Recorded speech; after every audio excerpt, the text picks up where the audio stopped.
Today, we're diving into one of the most important fundamentals of leadership, and that's trust. Whether you're leading a brand new team, taking over a struggling one, or just trying to improve how your team operates, trust is the foundation. Without it, nothing sticks. With it, everything works better. Communication, accountability, I think engagement and performance also improve. And here's the reality: you can't lead well if your team doesn't trust you. Let's walk through three simple and I believe powerful ways you can start building trust with your team today, and also give you a challenge at the end to help you put action into practice this next week. We all want to develop trust. So, no matter what your role is, building trust is foundational for everyone's personal growth and leadership impact. So, before we jump into tactics, let's talk about why this matters. Trust isn't about being liked. That's not what we're talking about here. It's about whether people feel safe, feel seen, and believe in your leadership. And if you're not in a formal leadership role, that's okay, but it is still about whether people feel safe, seen, and trust your judgment. Most of us have worked in places or around people where we just didn't fully trust them. And what happens? Think back to that time, or maybe you are currently at a place where you don't fully trust them. Well, it's likely when trust is low, people hesitate to speak up, feedback becomes filtered, accountability turns into blame, and innovation dies. I mean, those are the four core things that come to my mind when I think of when trust is low. I know it's true for me. If I don't fully trust someone, I definitely hesitate to speak up. Feedback gets filtered and innovation, it just doesn't happen. I get demotivated almost, right?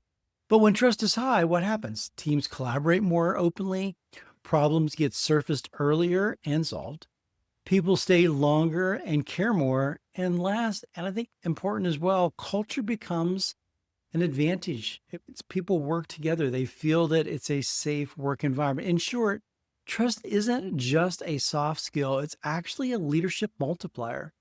Now, before we jump into three ways to build trust, let me pause as a coach and remind you: control what you can control, which is your own behaviors.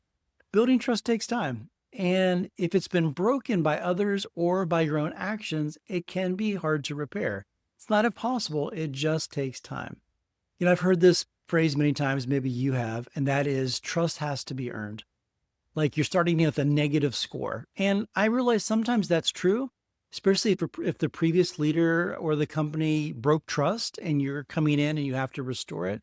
That's not on you, but what you can do is take responsibility for your actions and keep moving forward. So let's go over to three ways to build trust with your team. And the first one is be consistent. If your mood, your decisions, or your availability changes depending on the day, your team doesn't know what to expect, and that creates a lot of anxiety. Consistency builds psychological safety. Your team needs to know a couple things on a consistent basis: how you respond under pressure, that your values won't shift, and that when you say something, it holds weight. Let's be real. Most of us get this right some of the time, not all the time. There will be moments where under pressure you react poorly. I do.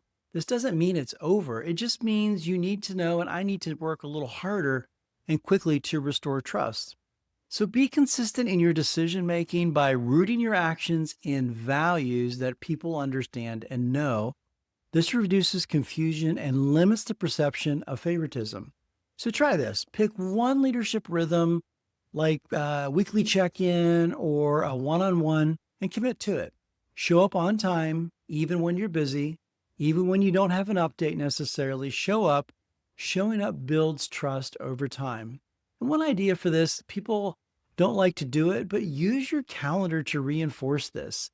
If it's on your calendar, protect it and actually do it. Don't just have your phone ding and then ignore it. So pay attention to your calendar. Number two is own your mistakes. One of the fastest ways to destroy trust is pretending you're never wrong. Have you ever had a boss like that? It doesn't go well for building trust. Your team doesn't expect perfection, they expect accountability. When you take responsibility for your actions, it models humility, it gives others permission to do the same, and it reinforces a learning culture, not a blame culture. And to be clear, this happens at several levels. You don't need to broadcast your mistakes to the whole company. That's not what we're talking about. But you do need to tell the people who were impacted. Keep it short, factual, and real. Here's the kicker. People trust honest leaders more than perfect ones.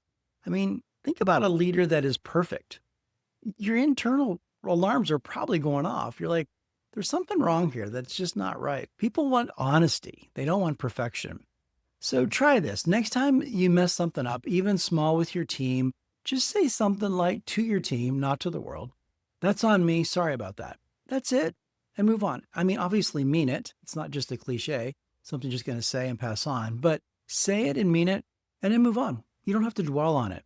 If it's something that your boss saw or impacted a larger project, you'll likely need to offer a bit more clarity. Something along the lines of, that's on me. Sorry about that.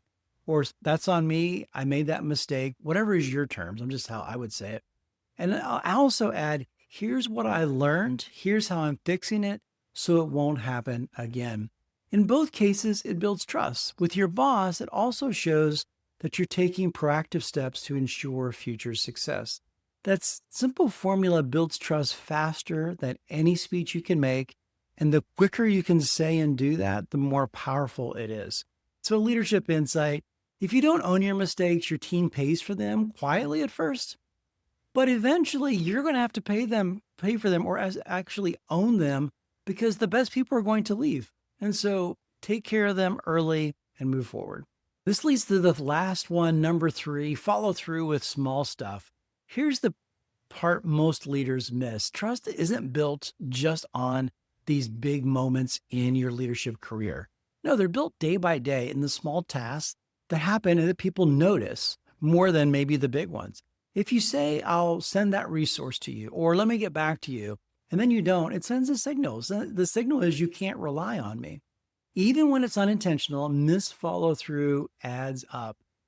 Essentially, your team is going to stop asking over time. They're just going to assume that they don't really care. They're not going to do it. And so disengagement starts to creep in, which we don't want. Again, this ties back to owning our mistakes. If I could say one thing to leaders, if you continually respond to missed deadlines or meetings with a casual, sorry about that, and just move on, it's going to really erode your trust.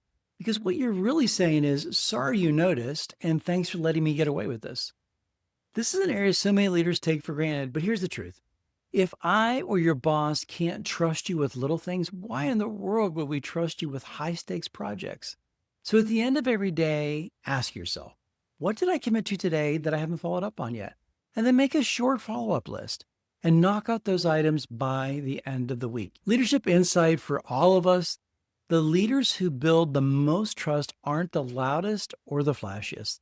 They're the ones who show up, speak truth, and stay consistent, especially when no one's watching. They lead with integrity, follow through, and presence. That's how trust is really earned. So here's an action step.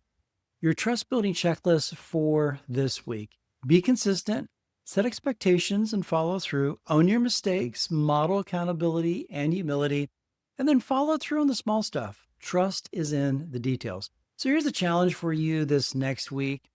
One of the most simple yet powerful trust building moves you can make, I think it's really simple. I'm going to tee this one up, is ask your team this simple question. Is there anything I've said I do that I haven't followed through on?